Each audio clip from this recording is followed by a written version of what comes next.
Hi, everybody. Today is Blackout Tuesday. Uh, we've all been seeing the things that are happening around the country, and I've been noticing that a lot of people on my social media have been posting about how the Unwind books resonates with what's happening now.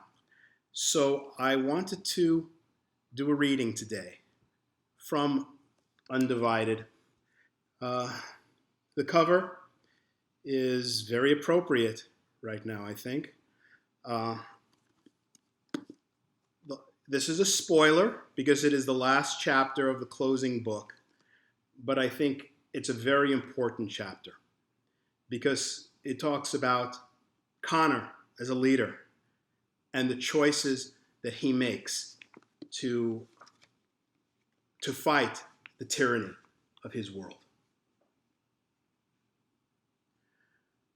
Gripping the letter in his hand to the point of crumpling it, Connor approaches the podium, trying to keep himself from hyperventilating. He's never seen so many people in his life. He leans forward into the microphone. Hi, I'm Connor Lassiter. His voice booms out over the crowd, and the collective cheer it brings forth nearly knocks him off his feet. It's a roar that echoes back from the Capitol behind him. It seems to sway the trees. He imagines it surging forth across the Potomac, out into Chesapeake Bay and across the Atlantic where it can be heard around the world. And then he realizes it will be. Everything that happens here today will be seen and heard everywhere. I'm here to tell you that I'm alive, and so is Risa Ward. He pauses for more cheers, once more waiting for the crowd to settle before he says, "And there's something I need to tell you." He looks down to the letter in his hands and realizes he doesn't have to. He's read it so many times since Aragon gave it to him, he's memorized it. He had to. It was the only way he could convince himself it was real. I'm happy to announce that the president has just vetoed the parental override bill. This time the cheers begin tentatively, but rises to a fever pitch. He doesn't wait for them to quiet down to continue. And there's more. The president is also calling on the legislature to place a moratorium on unwinding and to shutter the chop shops of all harvest camps until every voice is heard. He feels his own voice gathering strength from the crowd, gathering strength from deep within himself. And we will stand here, Connor yells, in front of the Capitol until they are. The roar from the crowd is an earthquake rumbling up the steps. He can feel it vibrating in his feet, shaking the foundations of the great domed building behind him. He doesn't know if this is what Aragon wanted, but it's what Connor wants. The galvanizing of millions. Not to wage acts of violence or revenge, but to hold their ground against the institutionalized murder that has defined a generation.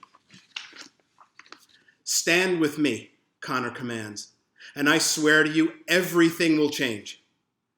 Up above, the news helicopters circle, and down below, media crews broadcast his message into every home, every workplace, every newsfeed, and he knows for each soul here today, there are thousands more that at this very moment are rising up to join them.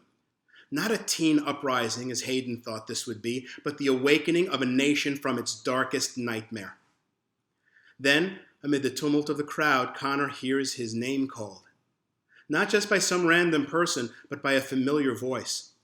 A little deeper, perhaps, a little older than he remembers, but a voice he can never forget. He looks down to the front of the crowd and sees a boy emerging, a boy almost as tall as him. Lucas? And behind him, Connor sees them, his mother, his father, fighting their way forward in the crowd. They came to the rally. They didn't even know he'd be there, but still they came. That's when people begin to recognize them. They realize that these are the people who signed the order to unwind the Akron AWOL, and the crowd begins to turn. They're unwinders, the mob yells. Unwind the unwinders. As high as spirits were an instant ago, the energy flips into fury and his parents are attacked. No! Connor bolts down the Capitol steps, ignoring the pain in his joints. The crowd around his parents has gone mad. He can't even see them anymore. They've been taken down in a lethal, screaming scrum. Stop! But they can't hear him over their own rage. The riot police move toward the crowd, wielding their weapons. Connor breaks through their ranks and gets to the rioting mob first. Connor, stop them, begs Lucas. Connor runs past him and hurls himself into the tangle of bodies, pushing people away. When they see him, they back off one by one until he's at the epicenter of the attack and he finds them. His parents lie on the ground, their clothes torn, their faces and bodies bloody. But they're alive. They're still alive. Connor grabs his mother and helps her to her feet. He reaches out to his father, who takes his hand and rises. The two of them look like refugees, desperate, alone against a force that outnumbers them. They look like AWOLs. Around them, the crowd still seethes, and the riot police are on the verge of attack. The powder keg is about to blow, and who knows how bad it will be once it does. Everything hinges on this moment. Connor knows what he must do to defuse this. He knows what the crowd needs to see. He throws his arms around both his mother and his father and holds them with all the strength he has. Lucas, pulled in by their gravity, joins them in this odd and awkward familial embrace. And for Connor, it's as if the crowd and the police and the world have gone away. But he knows they haven't. They're all there, waiting to see how this hair-trigger reunion will end. Connor's father, his lips close to Connor's ear, whispers, "Can you forgive us?" And Connor realizes he doesn't have an answer. Right now, the yes and the no of his own pie chart are overwhelmed by the part of him that's undecided. "I'm doing this to save your lives," Connor tells him. But he knows it's more than that. It's as if his embrace can rewind them. Not into the family they once were, but into the one that may still have a chance to be. Connor knows he can't forgive them today. They will have to fight for his forgiveness. They will have to earn it. But if they all survive today, there will be a time for that. His father now sobs uncontrollably into Connor's shoulder, and his mother holds his gaze as if looking at him gives her strength. The crowd watches. The crowd waits. And the moment of crisis passes.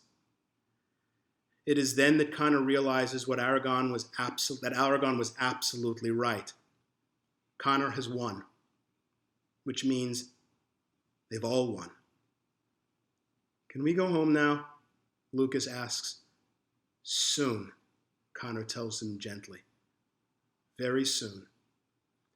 And so, as the mob backs away to give them space, and as the riot police holster their weapons, standing down, and as Risa takes the podium, calming the crowd with a voice as soothing as a sonata, Connor Lassiter holds his family like he'll never let them go.